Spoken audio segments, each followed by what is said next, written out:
दोस्तों, सबको वंदन करता हूं, अभिनंदन करता हूं, नमन करता हूं, प्रणाम करता हूं और आशा करता हूं कि आप लोग कुशल मंगल से होंगे, अच्छे से होंगे और अपने जीवन में खुशहाल होंगे। दोस्तों, जैसा कि आप टाइटल देख रहे हैं कि सब कुछ जानते हुए भी मौन रहना समझदारी है और अगर ऊपर मुंह करके थूकोगे तो थूक अपने ही ऊपर गिरेगा। तो जो समस्या है यहां पर, अगर ग्रुप होता है, ग्रुप का लोकतंत्र का सरकार होता है, लोकतंत्र का बहुमत होता है, बहुमत से सारी चीजें पास होती हैं। अगर आप समझदार भी हैं, आप सही बात भी बोल रहे हैं, फिर भी अगर कई लोग मिलकर उसको गलत बोले कि नहीं आप सही नहीं बोल रहे हो, तो आपको मौन रहना ही पड़ेगा। और अगर मौन नहीं रहोगे तो वहां पर आपकी समझदारी नहीं होगी। उलझने से अच्छा है कि आप उस समय मौन हो जाइए, क्योंकि चीजें जो भी संसार में होती है बंधु, वो अस्थाई नहीं होती। सबकी अपनी अपनी अलग अलग समझ है, सबकी अपनी अपनी अलग चेतना है, सबकी अपनी अपनी अलग पहचान है। तो सब लोग अपने हिसाब से, अपने ढंग से सारी चीजों को क्रियान्वित करते हैं और जितनी जिसकी समझदारी रहेगी उतना ही वो बात करेगा।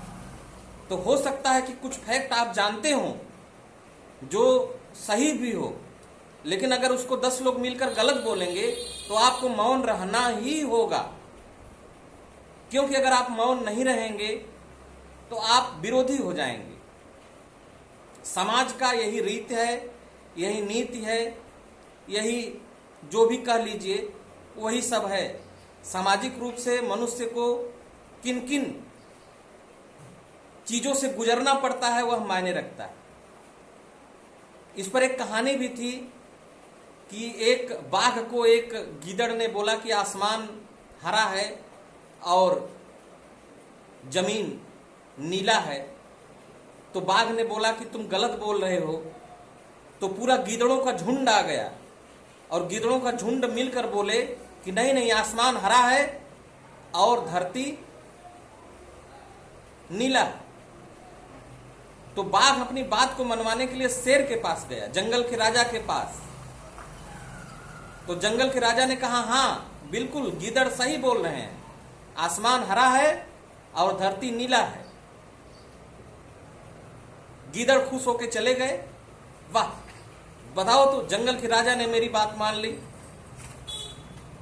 बाद में बाघ ने उससे पूछा कि हे महाराज, हे शेर, आप जानते हैं कि आसमान नीला है और जमीन हरा है, वो सब उल्टा बोल रहे थे, फिर भी आपने समर्थन किया।